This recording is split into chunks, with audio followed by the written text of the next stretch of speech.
going to be discussing the ninth of the 13 principles of faith.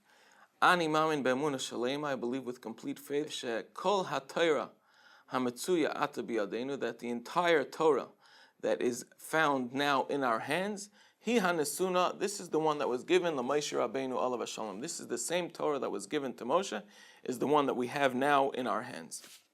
So Be'ezras Hashem, we are going to try to understand exactly what the Torah is, and obviously what the Torah isn't, and hopefully that will give us a little bit of clarity into what our obligations are and what it is that this of the 13th principle, the ninth of the 13 principles, is trying to tell us. So let's try to analyze the actual words that the Animamin say. Shekol HaTorah, that the entire Torah, HaMetzuya Ata Biyadenu, that is found now, Biyadenu, in our hands, Hi HaNesuna LaMoshe Rabbeinu Alav Hashem. This is the one that was given to Moshe Rabbeinu Alav Hashem. So there's three interesting words or three interesting ideas that seem to stick out in the specific words that the Animamin chose. Number one, Hametzuya Ata, that is found now. What do you mean now? That is found in our hands. So what does it mean that is found now, specifically now? Number two, Biyadenu, in our hands. The Torah is not always held in a person's hand. I mean, sometimes when you go to shul, you open up the ark and then you take out the Torah, then you have it in your hands. But the Torah perhaps is more in the heart, is perhaps more in the mind. So what does it mean specifically, biyadenu, in our hands? And then, hi hanesuna LaMoshe Rabbeinu. This is the one that was given specifically to Moshe Rabbeinu. Now, of course, all of this is absolutely truth. There is no doubt whatsoever about it. The question is, why are we specifically mentioning that this is the one that was given to Moshe Rabbeinu? Obviously, this is the one that was given to the Jewish people. So what are we specifically referring to when we mention, number one, the idea of now, of present, number two, the idea of the hands, holding the Torah in the hands, and number three, mentioning Moshe Rabbeinu specifically at the beginning of this Animamin. So let's try to analyze a little bit about what's going on, what the Torah is, what it isn't, and this will give us some clarity into understanding why and what is the fundamental that we're referring to. But before we start, I'd like to begin with a yeshivish joke. The yeshivish joke goes as follows. There is a girl who is meeting a boy, a shidduch date, and the boy is a typical yeshivish boy who doesn't have that much experience talking to girls. So he asks his Rabbi, what do I talk about with a girl on my first date ever? I don't know what to say. I don't know how to converse. Do I speak about Rashi? Do I speak about Taisvis, the Rambam? How do I discuss things? Is this a chavrusa? So the Rebbe tells him, this is very simple. You have to remember the three F's. There's three F's? He goes, yes. There's family, there's food, and there's philosophy. Those are the three things that you should be talking about. Okay, so the young bacher, the young boy, student, whatever decides, he's going to remember these three F's, and that's going to be the topic of his conversation. So he goes and he meets the fine young girl in a hotel lobby, obviously, and there's a moment of silence, a little bit uncomfortable, so he remembers the first F, family. So he says to her, do you have any brothers? She says, no. There goes his family conversation.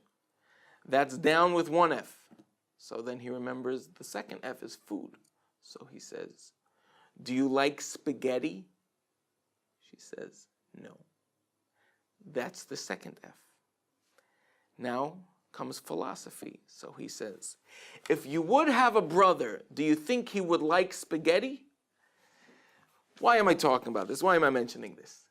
Because sometimes philosophy, theoretical discussions about abstract, esoteric ideas and concepts, is something that is above us, meaning there's no practical application. If you would have a brother, would he like spaghetti? So the same thing is true when it comes to understanding Torah. Torah is not an abstract philosophy. Torah is not theoretical knowledge. If this would happen, then would this happen? Yes, there's a higher dimension of a possible higher will, a more divine interest in the world, but that's not the practical level that we live on. Absolutely not. Torah is for the present. Torah, everything in it is not abstract. It's not theoretical. It is critical, and it is attainable, and it is practical for the world that we live in now. Not only that, but the Torah goes directly to the hands. Hamitzuya ata, that is found now, presently, biyadenu, in our hands. The hands always symbolize action, doing, accomplishing. The Torah goes directly to the hands. There's no period, there's no space or void in between the knowledge of Torah and the actuality and actualizing the Torah. There's no period that a person says, you know what, let me think. Let me consider that. That's a very special idea. I really like it. It sounds very nice.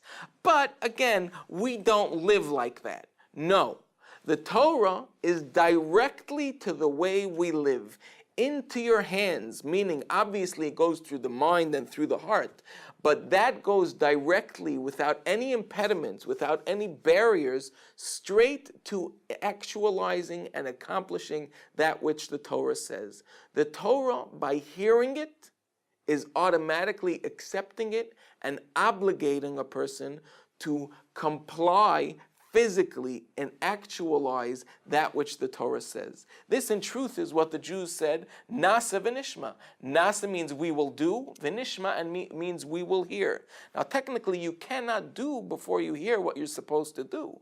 The point is, Nasa means that when we will hear, it will already be Nasa. When we will hear, we will already do. We are accepting upon ourselves the yoke of doing and achieving exactly the words of the Torah without any thought process, without any filtration before it gets to what we actually do or how we practically apply the knowledge that we have. The Torah goes directly to the hands. The Torah is something that must be accomplished. It's not something that you could consider. You know, I'll listen. There's interesting ideas, very nice, very lofty, very beautiful, but it's not what I take into my personal life. That's not the way we do things around here. No. Everything that the Torah says is divine. And the fact that it is divine means it is specifically guiding you and I and everyone else in the world, specifically guiding us to how we are going to comply with it, how we are going to achieve that goal that is given to us. So we say, Hamitzuya ata, that is found now, presently, biyadenu, in our hands, meaning that the Torah is actualized right away. By hearing it, by listening, automatically we come to nishma, automatically we come to doing and actualizing in a practical way that knowledge that is not esoteric, that is not beyond, that is not abstract. This is not theoretical, this is not hypothetical, and this is not philosophical with the F. This is directly to the people we are and the things that we do. So when we say Kol HaTorah, I believe that all of the Torah that is found now, biyadenu, in our hands, that is coming to tell us that the Torah goes directly to the Maaseh, goes directly to acting out, to actualizing what is only knowledge and internalizing it to the point that it is something we accomplish right away. There is no period, there's no barrier, there's no impediment to what exists in between the knowledge and the heart.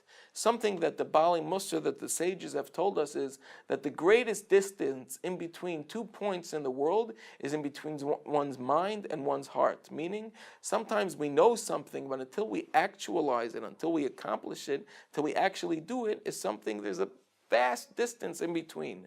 When we accepted Torah, when we said Nasa v'nishma, that was not only an agreement, but accepting upon ourselves to enact right away with no thought in the middle, because you know, you rely completely on the fact that this is the divine will. This is the will of Hashem, and it goes directly to the naseh, directly to the actions, directly to complying and accomplishing exactly what it is that Hashem wants. So we say in this Animamin, Shekol HaTorah Mitzuya Ata, that the entire Torah that was given now, presently, that is found now, presently, Biyadenu, in our hands, meaning we're recognizing our obligation to enact in the practical world that we live in, to actualize exactly the divine will without any barriers, without anything preventing or resisting to the will of God being actualized by us, by mankind.